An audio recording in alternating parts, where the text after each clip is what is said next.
அந்த நாள் December 16, 2012 new Delhi. அன்னைக்கு நைட் மணி கிட்டத்தட்ட 11 இருக்கும். டெல்லி டு ஜெய்ப்பூர் போற எக்ஸ்பிரஸ் வேல எப்பயும் போல எல்லா வெஹிக்கிள்ஸும் மின்னல் வேகத்துல வந்துட்டும் போயிட்டும் இருந்துச்சு. அந்த வழியா டூ வீலர்ல போயிட்டு இருந்த ஒரு நபர் யூரின் பாஸ் பண்றதுக்காக வண்டிய ரோட்டோரமா நிப்பாட்டிட்டு வண்டியில இருந்து இறங்குறாரு. அப்ப அங்க இருந்த பூச்சிகளோட ரிங்கார சத்தத்தோட சேர்ந்து ஒரு பையனோட முனங்கல் சத்தமும் அந்த நபருடைய காதுகள்ல விழுது. அந்த சத்தம் கேட்ட திசையை நோக்கி போறப்ப அது அங்க ரோட்டோரமா இருந்த ஒரு புதர்ல இருந்து வர்றத கண்டுபிடிக்கிறாரு. அங்க உடல் முழுக்க ரத்தத்தோட உடம்புல ஒட்டு துணி கூட இல்லாம அந்த கடும் குளிர்ல இரவு நேரத்துல ஒரு பொண்ணும் பையனும் அசைய கூட முடியாம கீழே கிடந்து இருக்கிறத பார்த்து அதிர்ந்து போறாரு. அந்த பையனோட முகம் முழுக்க வீங்கி பேசக்கூட முடியாம முணுமுணுத்து இருந்தாரு. அந்த பொண்ணும் அதை விட ஒரு மோசமான நிலையில உடல் முழுக்க எல்லா பகுதிகளில் இருந்தும் ரத்தம் கசிஞ்சிட்டு இருந்துச்சு. அந்த காட்சியை பார்த்த அதிர்ச்சியில அந்த நபர் என்ன பண்றது அப்படின்னு தெரியாம ஒரு நிமிஷம் ஆடி போறாரு. கொஞ்சம் நேரத்துல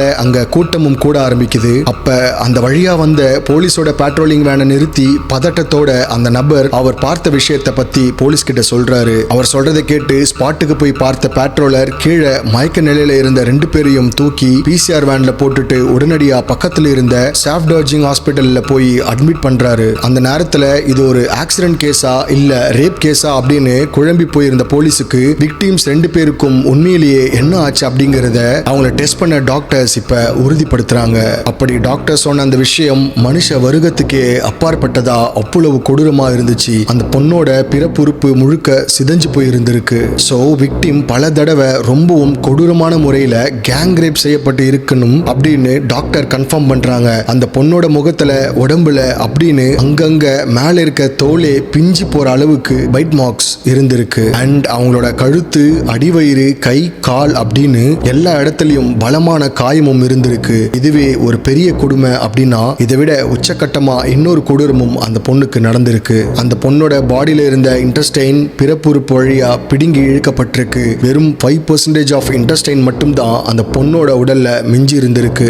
அயன் ராட் மாதிரியான ஒரு எக்ஸ்டர்னல் ஆப்ஜெக்டை ஃபோர்ஸ்ஃபுல்லா உள்ள பெனட்ரேட் பண்றப்ப அந்த பிரஷர்ல ராடோட எட்ஜ் இன்டெஸ்டைனை பிடிச்சு இழுக்கப்பட்டு இருக்கணும் அப்படின்னு டாக்டரே ஒரு நடுக்கத்தோட போலீஸ் கிட்ட சொல்றாங்க. அந்த பையனுக்கும் தலையிலையும் கால்லையும் பலமா தாக்கி இருந்திருக்காங்க. இப்போ போலீஸ்க்கு மோட்டிவ் ஆஃப் த அட்டாக் ரேப்னு கன்ஃபார்ம் ஆனாலும் இதை யார் பண்ணிருக்கா, இந்த கிரைம் எங்க நடந்திருக்கு அப்படிங்கறத போலீஸ் இப்ப விசாரிக்க தொடங்கினாங்க. இந்த கேஸோட இன்வெஸ்டிகேஷன் ஆரம்பத்துல ஒரு ரேப் கேஸா கொடுக்க வேண்டிய அதே தீவிரத்தோட போலீஸ் ஆரம்பிச்சிருந்தாலும் அடுத்த 24 மணி நேரத்துல டெல்லி முழுக்க இந்த செய்தி காட்டு தீ மாதிரி பரவ ஆரம்பிச்சிருக்கு. இன்னும் ஏன் உலக நாடுகள் மொத்தத்தையும் திரும்பி பார்க்க வச்ச ஒரு கேஸா இது மாறிச்சு. இப்போ போலீஸ் முதல் கட்ட விசாரணையை விக்டிம்ஸை ரெக்கவர் பண்ண ஸ்பாட்ல இருந்து ஸ்டார்ட் பண்றாங்க. பட் அந்த இடத்துல கிரைம் நடந்ததுக்கான எந்த ஒரு தடயமும் போலீஸுக்கு கிடைக்கல. அடுத்ததா அந்த ஏரியால இருந்த ஒரு ஹோட்டலோட என்ட்ரி பாயிண்ட்ல இருந்த சிசிடிவி ஃபுட்டேஜை செக் பண்ணப்பதான் போலீஸ் அப்நார்மலா இருந்த ஒரு விஷயத்தை நோட் பண்றாங்க. Yes, Delhi to Jaipur express வேல ஒரு பிரைவேட் ஸ்கூல் பஸ் கொஞ்ச நேரத்திலேயே 2 வாட்டி கிராஸ் ஆகி இருந்தது போலீஸுக்கு ஒரு சந்தேகத்தை ஏற்படுத்தி இருக்கு. மறுநாளே போலீஸ் அந்த பஸ்ஸையும் தேடி கண்டுபிடிச்சாங்க. அந்த நேரத்துல பஸ்ல இருந்த ராம் சிங் அப்படிங்கிற டிரைவர் போலீஸை பார்த்ததும் பின்னங்கால் பொடநில பட தெரிச்சு ஓட ஆரம்பிக்கிறான். அவனை விடாம துரத்தி பிடிச்ச போலீஸ் அவனை குண்டு கட்டா தூக்கி போலீஸ் ஸ்டேஷனுக்கு கூட்டிட்டு போய் விசாரிக்க ஆரம்பிக்கிறாங்க. அப்போ ராம் சிங் அவனும் அவனோட சேர்ந்து இன்னும் 5 பேரும் சேர்ந்து தான் அந்த பொண்ணை பஸ்லயே வச்சு ரேப் பண்ணோம் அப்படின்னு போலீஸ் கிட்ட கன்ஃபஸ் பண்றான். உங்களை பல பேருக்கு நான் எந்த கேஸை பத்தி இப்ப பேசிட்டு இருக்கேன் அப்படின்னு இந்நேரம் தெரிஞ்சிருக்கும். எஸ், உலக நாடுகள் மொத்தத்தையும் திரும்பி பார்க்க வச்ச இந்திய சட்டத்தையே மட்டும் இல்லாம பல நாடுகளோட சட்டத்தையும் மாத்தின நிர்பயா கேஸை பத்தி தான் இன்னைக்கு வீடியோல நம்ம பார்க்க போறோம். நீங்க பார்த்துட்டு இருக்கிறது ஆனந்த் ஆர்கே யூடியூப் சேனல். நான் உங்க ஆனந்த்.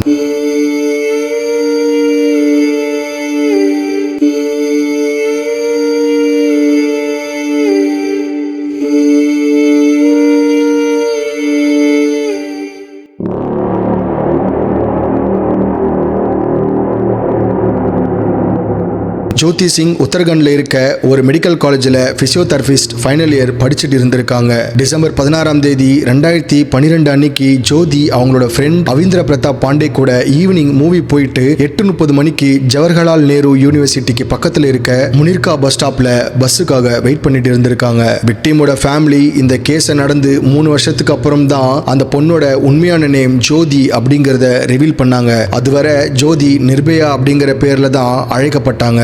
நிர்பயா அப்படிங்கிறதுக்கு ஃபியர்லெஸ்னு அர்த்தம். இப்படிதான் நிர்பயா அப்படிங்கிற பேர் வந்திருக்கு. டிசம்பர் 16 முனிர்கா பஸ் ஸ்டாப்ல இருந்த ஜோதியும் பாண்டேவும் ரொம்ப நேரமா பஸ்ஸுக்காக வெயிட் பண்ணிட்டு இருந்திருக்காங்க. நைட் ரொம்ப லேட் ஆனதுனால ஜோதியை தனியா விடாம பாண்டேவும் ஜோதி கூட துர்கால இருக்க அவங்க வீடு வரைக்கும் கூட போகலாம் அப்படின்னு நினைச்சிருக்காரு. முனிர்கால இருந்து துர்காக்கு 19 கிலோமீட்டர் டிஸ்டன்ஸ் இருந்ததுனால அங்க ஆட்டோ ரிக்ஷா நிறைய இருந்தும் கூட யாரும் அந்த நேரத்துல சவாரிக்கு வரல. இப்ப நேரம் சரியா 9:30 ஆகுது. அவங்களோட இரவை நரகமாக்கின அந்த பிரைவேட் பஸ்ஸும் இப்ப அவங்களுக்கு முன்னாடி வந்து நிக்குது. பஸ்ல இருந்து இறங்கி வந்த ஒரு நபர் அவங்க கிட்ட எங்க போகணும் அப்படின்னு கேட்டு பஸ்ஸுக்குள்ள 2 பேரையும் ஏத்திக்கிறான். உள்ள ஏறினதுக்கு அப்புறம் தான் அவங்களுக்கு தெரியுது பஸ்ஸுக்குள்ள அவங்க 2 பேரை தவிர வேற 6 பேர் தான் இருக்காங்க அப்படின்னு. அப்படி அவங்கள பாக்குறப்பவே ஜோதியோட மனசுல ஏதோ ஒரு நெருடல் ஏற்படுது. ஆனா அப்பவே ரொம்ப லேட் ஆகியும் வேற எந்த பஸ்ஸும் கிடைக்காமையும் இருந்ததுனால இதே பஸ்லயே போயிடலாம் அப்படின்னு நினைச்சு சீட்ல உட்கார்றாங்க. பஸ் கிளம்பி சரியா 10 நிமிஷத்துக்குள்ள அங்க இருந்த ஒவ்வொருத்தருடைய நடவடிக்கையும் மாற ஆரம்பிக்குது. முதல் விஷயம், பஸ் துவர்காக்கு போற ரூட்ல போகாம வேற ஒரு ரூட்டை எடுத்து இருக்கு. அதை பார்த்து கவனிச்ச பாண்டே எதுக்காக வேற ரூட்ல போறீங்க அப்படின்னு கேட்டதுக்கு இந்த நேரத்துல 2 பேரும் எங்க போயிடா ஊர் சுத்திட்டு வரீங்க அப்படின்னு பஸ்ல இருந்த ஒருத்தன் அவங்க கிட்ட தப்பா பேச ஆரம்பிக்கிறான். அப்போ இன்னொருத்தன் அந்த பஸ்ல முன்னாடியும் பின்னாடியும் இருந்த 2 கதவையும் எந்திரிச்சு போய் மூடுறான். அப்படி கதவு மூடின அடுத்த செகண்டே டிரைவரை தவிர பஸ்ல இருந்த மத்த 5 பேரும் ஜோதி கிட்ட மிஸ்பிஹேவ் பண்ண ஆரம்பிக்கிறாங்க. அதை தடுக்க போன பாண்டேவை 4 பேர் சேர்ந்து சரமாரியா அடிக்க ஆரம்பிக்க இன்னொருத்தன் ஜோதியோட கையை பிடிச்சு பின் சீட்டுக்கு இழுக்க முயற்சி பண்றான். பாண்டேவை அடிச்சிட்டு இருந்த 4 பேர்ல ஒருத்தன் ஸ்டெப்னி மாற்றுறதுக்கு யூஸ் பண்ற பஸ்ல இருந்த ஒரு எல் ஷேப்டு ஜாக்கி ராட எடுத்து பாண்டேவோட தலையிலையும் கால்லையும் ஓங்கி அடிக்க ஆரம்பிக்கிறான். அதுல சுருண்டு விழுந்த பாண்டே கொஞ்ச நேரத்திலேயே அன்கான்சியஸ் ஆறாரு. இப்ப ஜோதிய பஸ்ஸோட பின் சீட்டுக்கு இழுத்துட்டு போய் அவங்களோட ட்ரெஸ்ஸை பிடிச்சு இழுக்கிறானுங்க. அதுல அந்த காட்டு மிராண்டிங்க எல்லாரும் சரியான குடிபோதையில வேற இருந்திருக்காங்க. அப்ப அந்த 5 பேருக்கு எதிரா தன்னை காப்பாத்திக்கிறதுக்காக போராடின ஜோதியோட தலைமுடியை பிடிச்சு இழுத்து வயிற்றிலேயே எத்தி பின்பக்க சீட்டு மேல தள்ளி விட்டுருக்காங்க. அப்ப வலியிலையும் பயத்திலையும் துடிச்சு கத்தின ஜோதியோட கதறல் சத்தம் அங்க குடிபோதையில இருந்த ஒரு வெறி நாயோட வெறிய இன்னும் அதிகப்படுத்திருக்கு. போதையில என்ன பண்றோம் அப்படின்னு தெரியாம ஜோதியோட கதறல் சத்தத்தை நிப்பாட்டுறதுக்காக ஜோதியோட கழுத்தை பிடிச்சு நெருக்கி 6 பேரும் ஒருத்தர் மாத்தி ஒருத்தரா இப்ப ரேப் பண்ண ஆரம்பிக்கிறாங்க. ஒரு கட்டத்துக்கு மேல தான் இருந்த இடத்தை விட்டு அசைய முடியாத ஜோதி தன்னை காப்பாத்திக்கிறதுக்காக பக்கத்துல வரவங்களை கடிச்சிருக்காங்க. அதுல கோவமான ஒருத்தன் பாண்டே அடிச்சு போட்டிருந்த அந்த எல் ஷேப்டு ராடை எடுத்து ஜோதியோட ஜெனிட்டல்ல ஃபோர்ஸா இன்சர்ட் பண்ணியிருக்கான். திரும்ப அதை எடுக்கிறப்ப அந்த ராடோட சேர்த்து ஜோதியோட இன்டெஸ்டைனும் வெளியே வந்திருக்கு. இதெல்லாம் நடக்கிறப்ப அந்த பஸ் டெல்லி முழுக்க கிட்டத்தட்ட 1 மணி நேரம் எங்கேயும் நிக்காம சுத்திட்டு இருந்திருக்கு. அந்த பஸ்ல இருந்த விண்டோஸ் கூட பிளாக் டிண்டட் கிளாஸால கவர் ஆகி இருந்திருக்கு. சோ தட் பஸ்ஸுக்குள்ள இருக்கவங்களால மட்டும்தான் வெளியே இருக்கிறத பார்க்க முடியும், தவிர வெளியே இருந்து பஸ்ஸுக்குள்ள என்ன நடக்குது அப்படிங்கிறது யாருக்கும் தெரியாது. அப்படி இன்டெஸ்டைன் வெளியே வந்ததும் மிரண்டு போனவனுங்க விக்டிம்ஸ் 2 பேரையும் வெளியே தூக்கி போட்டுட்டு அவங்க மேல பஸ்ஸை ஏத்திரலாம் அப்படின்னு முடிவு பண்றாங்க. அப்ப அதுல இருந்த ஒருத்தன் இதுங்களை இதுக்கு மேலேயா கொல்லணும், ஆல்ரெடி செத்து ஒளிஞ்சிருப்பாங்க, அப்படியே வெளியே தூக்கி போட்டுட்டு நம்ம கிளம்பிடலாம் அப்படின்னு சொல்லி 2 பேரையும் ஹைவே ஓரமா தூக்கி போட்டுட்டு அங்கிருந்து போயிருக்காங்க. அதுக்கப்புறம் தான் நம்ம இன்ட்ரோல சொன்ன எல்லா விஷயமும் நடக்குது. ராம் சிங்கை அரெஸ்ட் பண்ண போலீஸ் அவன் இருந்த பஸ்ல இருந்து ரத்தக்கரை படிஞ்ச ஒரு எல் ஷேப்டு அயன் ராடையும் ரெக்கவர் பண்ணாங்க. அடுத்ததா ராம் சிங் மூலமா அவனோட சேர்ந்த மற்ற 4 பேரையும் ராம் சிங்கை அரெஸ்ட் பண்ண அதே டிசம்பர் 17 6வதா இருந்த இன்னொருத்தனையும் டிசம்பர் 21 ஆனந்த் விஹார் பஸ் டெர்மினல்ல வச்சு அரெஸ்ட் பண்ணிருக்காங்க. இவனுங்க 6 பேரோட டிஎன்ஏ சாம்பிள்ஸை ஜோதி கிட்ட இருந்து எடுத்த டிஎன்ஏ சாம்பிள்ஸோட மேட்ச் ப்ரொஃபைலிங் பண்ணதுல சரியா மேட்ச் ஆயிருக்கு. ஜோதி ஹியூமன் பாடியில இருக்க வேண்டிய எல்லா ஃபங்க்ஷன்களையும் இழந்து ரொம்பவும் ஆபத்தான நிலையில உயிருக்கு போராடிட்டு இருந்தாங்க. 2012 டிசம்பர் 19 ஜோதியோட உடம்புல ரிமைனிங் இருந்த இன்டெஸ்டைனை ஆபரேஷன் பண்ணி ரிமூவ் பண்ணாங்க. இது ஜோதிக்கு நடந்த 5th சர்ஜரி. பட் அப்பயும் ஜோதிக்கு செப்சிஸ் அப்படிங்கிற கண்டிஷன்னால இன்டர்னல் ப்ளீடிங் ஹெவியா இருந்திருக்கு. அதாவது ஹியூமன் பாடியில ஏற்படுற இன்ஃபெக்ஷன் காரணமா நம்ம பாடியில இருக்க வான் டிஷ்யூஸ் அண்ட் ஆர்கன்ஸுக்கு அகேன்ஸ்டாவே ஹியூமன் பாடியை ரியாக்ட் பண்ண ஆரம்பிக்கும். இது இன்டர்னல் ப்ளீடிங்கை ஹெவியா காஸ் பண்ணி ஒரு லைஃப் த்ரெட்னிங் கண்டிஷனை உருவாக்கும். இந்த ஸ்டேஜ்ல தான் இப்போ ஜோதியும் இருக்காங்க. இன்னொரு பக்கம் ஜோதியோடைய இந்த ரேப் கேஸ் மீடியா ஃபுல்லா ஸ்ப்ரெட் ஆகி டெல்லி முழுக்க குற்றவாளிகளுக்கு தக்க தண்டனை கூடிய சீக்கிரமே கிடைக்கணும் அப்படின்னு டெல்லியில இருக்க India Gate, Raisina Hill, parliament and Indian பிரசிடென்ட்டோட ரெசிடென்ஸ் இருக்க ராஷ்டிரபதி பவன்ல அப்படின்னு எல்லா இடங்கள்லயும் ஆயிரக்கணக்கான மக்கள் போராட்டத்துல குதிக்கிறாங்க. டெல்லி மட்டும் இல்லாம நாடு முழுக்க பெங்களூர், கொல்கத்தா அப்படின்னு பல சிட்டிஸ்கள்ல போராட்டங்கள் பரவ ஆரம்பிச்சிருக்கு. ரைசினா ஹில்ல நடந்த போராட்டத்தை எதிர்த்து நியூ டெல்லியில இருக்க 7 மெட்ரோ ரயில்வே ஸ்டேஷனை டெல்லி கவர்மெண்ட் டிசம்பர் 22ஆம் தேதி க்ளோஸ் பண்ணாங்க. அதே சமயம் ஹாஸ்பிட்டல் இருந்து ஜோதியோட கண்டிஷன் தொடர்ந்து மோசமாயிட்டு வந்ததால அப்போ பிரைம் மினிஸ்டரா இருந்த மன்மோகன் சிங் டிசம்பர் 26ஆம் தேதி ஜோதிய சிங்கப்பூர்ல இருக்க மவுண்ட் எலிசபெத் ஹாஸ்பிட்டலுக்கு ஏர் ஆம்புலன்ஸ்ல கூட்டிட்டு போய் ட்ரீட்மெண்ட் கொடுக்கறதுக்கு எல்லா ஏற்பாடுகளையும் பண்ணாரு. ஆனா அந்த 6 hours ஃபிளைட் டிராவலியே ஜோதிக்கு கார்டியாக் அரெஸ்ட் வந்து பல்ஸ் அண்ட் பிளட் பிரஷர் ரொம்பவும் லோ ஆயிருக்கு. ஹாஸ்பிட்டலுக்கு ரீச் ஆகி ஜோதிக்கு ட்ரீட்மெண்ட் கொடுத்ததுக்கு அப்புறம் கூட டிசம்பர் 28 காலையில Jyoti brain damage, pneumonia and abdominal இன்ஃபெக்ஷனால பாதிக்கப்பட்டு ஜோதியோட கண்டிஷன் இன்னும் மோசமாச்சு. இப்படி பல வேதனையை அனுபவிச்ச ஜோதி டிசம்பர் 28 ஈவினிங் 8:45க்கு அவங்களோட ஃபேமிலி முன்னாடியே பரிதாபமா உயிரிழந்தாங்க. இறக்கிறதுக்கு முன்னாடி ஜோதி சிங் அவங்களால முடிஞ்ச வரைக்கும் சம்பவ நாள் அன்னைக்கு அவங்களுக்கு என்ன நடந்துச்சு அப்படின்னும் யார் அதை பண்ணுது அப்படிங்கிற விவரத்தையும் பேச முடியல அப்படின்னாலும் சைகையினாலையும் போலீஸ் கிட்ட மல்டி சாய்ஸ் கொஸ்டின் மூலமா டையிங் டிக்ளரேஷன் கொடுத்திருக்காங்க. ஜோதியோட ஃப்ரெண்ட் பாண்டே கான்சியஸ்க்கு வந்ததுக்கு அப்புறம் அவர்கிட்ட இருந்து போலீஸ் வாக்குமூலத்தை வாங்குறாங்க. ஜோதி இறந்ததுக்கு மறுநாளே டிசம்பர் 29ஆம் தேதி கொல்கத்தா, சென்னை, பெங்களூர், ஹைதராபாத், கொச்சி, திருவனந்தபுரம், மும்பை, புவனேஸ்வர் அண்ட் விசாகப்பட்டினம் அப்படின்னு இந்தியா முழுக்க அங்கங்க போராட்டம் வெடிக்க ஆரம்பிக்குது. இதோட தாக்கம் சவுத் ஏசியா உட்பட நேபாள், ஸ்ரீலங்கா, பாகிஸ்தான் அண்ட் பங்களாதேஷ் நாடுகள்ல இருக்க மக்களும் ஜோதிக்கு நியாயம் கிடைக்கணும் அப்படின்றதுக்காக போராட்டத்தில் இறங்குறாங்க. பாரிஸ்ல இந்தியன் எம்பசியை நோக்கி நடந்த பேரணியில கலந்துகிட்ட பொதுமக்கள் பெண்களுக்கு பாதுகாப்பான இந்தியாவை உருவாக்குவதற்கான நடவடிக்கையை எடுக்க சொல்லி கவர்மெண்ட்டுக்கு பெட்டிஷன் கொடுத்தாங்க. போலீஸ் அரெஸ்ட் பண்ண 6 பேர்ல ஒருத்தனோட ஏஜ் மட்டும் அண்டர் 18 இருந்ததால அவனை தவிர மத்த 5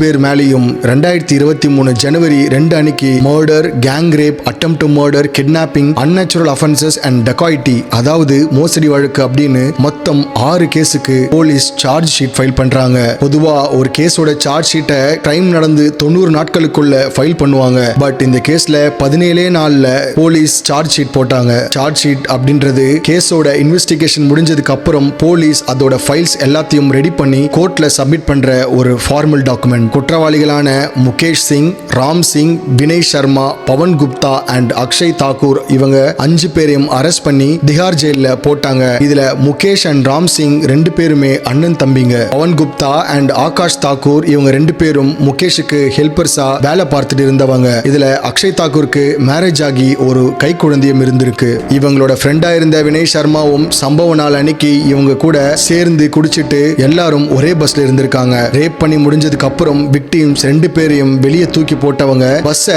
நேரா இவங்க தங்கி இருந்த ஆர்கேபுரம்ல இருக்க ரவிதாஸ் கேம்ப் கிட்ட போய் நிப்பாட்டி இருக்காங்க. பஸ்ஸோட சீட்லயும் ஃப்ளோர்லயும் கொட்டி இருந்த ரத்தத்தை அக்ஷய் அண்ட் அந்த மைனர் 2 பேரும் சேர்ந்து ஒரு துளி ரத்தக்கரை கூட இல்லாம சுத்தமா கழுவி விட்டுருக்காங்க. அதுக்கப்புறம் 6 பேரும் அன்னைக்கு எதுவும் நடக்காத மாதிரி அவங்க வீட்டுக்கு போய் சேர்ந்திருக்காங்க. மறுநாள் இதே இடத்துல வச்சுதான் பஸ்ல இருந்த ராம் சிங்கை போலீஸ் அரெஸ்ட் பண்ணி இன்வெஸ்டிகேட் பண்ணி இருக்காங்க. அந்த இன்வெஸ்டிகேஷன்ல ராம் சிங் நடந்த எல்லாத்தையும் போலீஸ் கிட்ட சொல்லி இருக்கான். அப்படி கன்ஃபஸ் பண்ணப்ப முகேஷ் சிங் ரேப் நடக்கிறதுக்கு பசங்களை விட பொண்ணுங்க தான் முக்கிய காரணமா இருக்காங்க. ஒரு நல்ல பொண்ணு இப்படி நைட் 9 மணிக்கு மேல வெளியே சுத்திட்டு இருக்க மாட்டா. பொண்ணுங்க வீட்டு வேலைகளை பார்த்துட்டு வீட்லயே தான் இருக்கணுமே தவிர வெளியே வந்து டிஸ்கோ, பார் அப்படின்னு சுத்திட்டு இருந்தா இந்த மாதிரி தவறுகள் நடக்க தான் செய்யும். அது மட்டும் இல்லாம அன்னைக்கு அந்த பொண்ணு மட்டும் எங்களை ரேப் பண்ண அலோ பண்ணியிருந்தா நாங்க அவளை அட்டாக் பண்ணிருக்க மாட்டோம். இந்நேரம் அவளும் இருந்திருக்க வேண்டிய அவசியம் இருந்திருக்காது. அவ எங்களை தடுத்ததுனால தான் அப்ப போதையில இருந்த நாங்க அவளை அதிகமா தாக்கிட்டோம் அப்படின்னு கொஞ்சம் கூட குற்ற உணர்ச்சியே இல்லாம ரொம்பவும் கேஷுவலா அந்த தெருநாய் போலீஸ் கிட்ட சொல்றான்.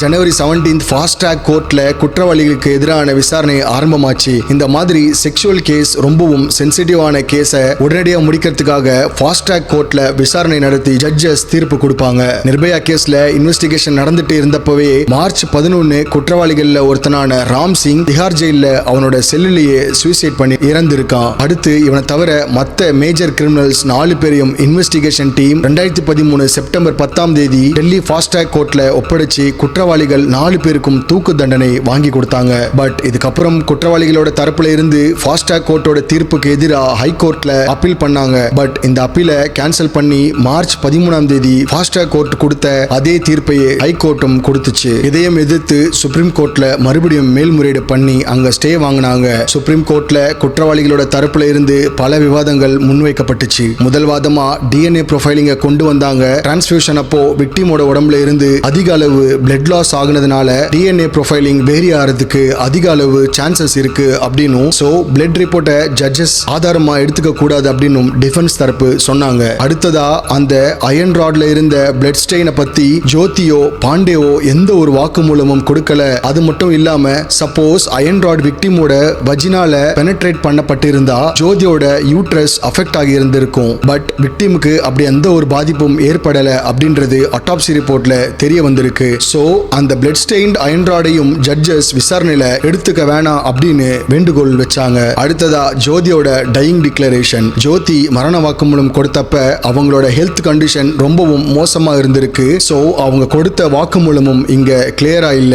அண்ட் குற்றவாளிகள்ல ஒருத்தன் ஏர்ஃபோர்ஸ் படிக்கிறதுக்கு அப்ளை பண்ணிருக்க ஒரு ஸ்டூடெண்ட். இதெல்லாம் தாண்டி நம்ம எல்லாருக்கும் லைஃப் கொடுக்கிறது அந்த கடவுள் தான். அவருக்கு மட்டும்தான் அதை திருப்பி எடுக்கிறதுக்கான உரிமையும் இருக்கு. இப்படி இதையெல்லாம் கருத்துல எடுத்துக்கிட்டு தூக்கு தண்டனையை ரத்து செய்யணும் அப்படின்னு டிஃபென்ஸ் தரப்பு அவங்களோட எல்லா வாதத்தையும் முன் வச்சாங்க. இதுக்கு எதிர்வாதமா ரெஸ்பாண்டன்ட் சைடுல இருந்து 3 வாதத்துல எடுத்து வச்சாங்க. ரேப் கேஸ்லயே பல கேசஸ் வந்திருக்கு. ஆனா இது the rarest of the rare கேஸுக்கு கீழே வருது. சோ இதுக்கு கேபிட்டல் பனிஷ்மெண்ட் தான் சரியான தண்டனையா இருக்கும் அப்படின்னு ரெஸ்பாண்டன்ட் சொன்னாங்க. குற்றம் சாட்டப்பட்ட நபருக்கு தண்டனை கொடுக்கிறதுக்கு போதுமான ஆதாரமும் இருக்கிறதாகவும் இந்த வழக்கோட இயல்பு தீவிரமா இருக்கிறதுனாலையும் மைனர் அக்யூஸ்டுக்கும் அதிகபட்ச தண்டனையை கொடுக்கணும் அப்படின்னு விக்டிம் சார்பா பேசின தரப்பு அவங்களோட வாதத்தை முன் வச்சாங்க. 2 தரப்புகளோட வாதத்தையும் தெளிவா எடுத்துக்கிட்ட chief justice Deepak Misra, justice Bhanumathi and justice Ashok Bhushan இவங்க 3 பேரும் கொண்ட நீதிமன்ற அமர்வு அப்பீலண்டோட அப்பீல ரத்து செஞ்சாங்க. May 5, 2013 major criminals Mukesh Singh, Vinay Sharma, Pawan Gupta and Akshay Thakur இவங்க 4 பேருக்கும் தூக்கு தண்டனையும், மைனர் அக்யூஸ்டுக்கு கிரைம் நடந்தப்ப 17 வயசு ஆகியிருந்ததுனால அவனை மட்டும் ஜுவைனல் கோர்ட்ல ஹேண்ட் ஓவர் பண்ணாங்க. அங்க அவனுக்கு வெறும் 3 வருஷம் தான் இம்ப்ரிசன்மெண்ட் கிடைச்சது. ஒரே ஒரு வயசு வித்தியாசத்துல அவன் தண்டனையில இருந்து தப்பிச்சு இருக்கான். மத்த 4 பேரும் 2020 மார்ச் 20 அன்னைக்கு தூக்குல தொங்க விடப்பட்டாங்க. இதுக்கு நடுவுல பல தடவை குற்றவாளிகளோட பேரண்ட்ஸ் சுப்ரீம் கோர்ட்ல மறுபரிசீலனைக்கு தொடர்ந்து பல தடவை கோரிக்கை வச்சுட்டு வந்திருக்காங்க. கடைசியில எல்லாத்தையும் ரத்து செஞ்ச சுப்ரீம் கோர்ட் தூக்கு தண்டனையும் உறுதி செஞ்சாங்க. சுப்ரீம் கோர்ட்டோட உத்தரவுப்படி தூக்குல போட போனப்ப அந்த 4 பேர்ல ஒருத்தனான வினய் போலீஸ் கிட்ட தன்னை விட சொல்லி பயத்துல கெஞ்சி கதறி இருக்கான். என்னை பொறுத்த வரைக்கும் இந்த மாதிரியான கொடூர அரக்கன்களை இப்படி சீக்கிரமா சாக விட்டுறாம உயிரோட வச்சு அவங்களுக்கு கடும் தண்டனையை கொடுக்கணும். ஒவ்வொரு நிமிஷமும் ஏண்டா அன்னைக்கு அந்த தப்பு செஞ்சோம் அப்படின்னு கதற வர அவங்கள மாதிரியே அவங்களுக்கான தண்டனையும் ரொம்பவும் கொடூரமா இருக்கணும். இந்தியாவில் இருக்க மேஜர் சிட்டிஸ்ல டெல்லியில தான் highest number of sex crimes file ஆகுது. ஆவரேஜா எவ்ரி 18 இயர்ஸ் ஒன்ஸ் ஒரு ரேப் கேஸ் ஃபைல் ஆகுது அப்படின்னு டெல்லி போலீஸ் ரிப்போர்ட் பண்ணியிருக்காங்க. பிட்வீன் 2007 இருந்து 2011 மட்டுமே 17% ரேப் கேசஸ் டெல்லியில இன்க்ரீஸ் ஆயிருக்கு. Between 16th December and 4th January 501 harassment கேசஸும் 64 ரேப் கேசஸும் டெல்லி போலீஸால ரெக்கார்ட் பண்ணப்பட்டு இருக்கு. நிர்பயா கேஸை பொறுத்த வரைக்கும் குற்றவாளிகள் 4 பேருக்கும் மரண தண்டனையே கிடைச்சிருந்தாலும் அப்ப அவங்களுக்கு மிஞ்சி போன மேக்சிமம் 10 மினிட்ஸ்ல உயிர் பிரிஞ்சிருக்கும். ஆனா கொஞ்சம் நினைச்சு பாருங்க, எந்த தப்பும் செய்யாத ஜோதி அவங்களுக்கு ரேப் நடந்தப்பையும் சரி ட்ரீட்மெண்ட் டைம்லயும் சரி எவ்வளவு வலியை அனுபவிச்சிருப்பாங்க. கிட்டத்தட்ட 12 நாட்கள் அதே வேதனையோட உயிருக்கு போராடி கடைசியில இறந்தும் போனாங்க. இந்த வீடியோ பார்க்குற சிலருக்கு அந்த பொண்ணு மட்டும் அன்னைக்கு லேட் நைட் வெளியே போகாம வீட்டிலே இருந்திருந்தா எதுவும் நடந்திருக்காது. இந்த மாதிரி குற்றம் நடக்கிற இடத்துல நம்ம தான் ஜாக்கிரதையா இருக்கணும் அப்படின்னு தோணலாம். இந்த எண்ணம் ஒரு பக்கம் சரியா இருந்தாலும் அப்படி ஒரு பொண்ணு தப்பி தவறி நைட் லேட்டா வெளியே வந்துட்டா அவளுக்கு இவ்வளவு பெரிய கொடூரம் நடக்கிற அளவுக்கு அது அவ்வளவு பெரிய தவறு ஒண்ணும் இல்லையே. இப்படி ஒரு கொடூரத்தை பண்ணி பண்ணிட்டும் கூட ஒருத்தன் இன்னும் ரொம்பவும் சுதந்திரமா மக்களோட மக்களா சுத்திட்டு தான் இருக்கான். வயசை காரணம் காட்டி அவனுக்கும் கொடுக்கப்பட்ட இந்த தண்டனையை பத்தி நீங்க என்ன நினைக்கிறீங்க அப்படிங்கறதையும், இந்த மாதிரி கொடூரமா ரேப் பண்றவங்களுக்கு எந்த மாதிரியான தண்டனை சரியானதா இருக்கும் அப்படின்னு நீங்க நினைக்கிறீங்க அப்படிங்கறதையும் கமெண்ட்ல சொல்லுங்க.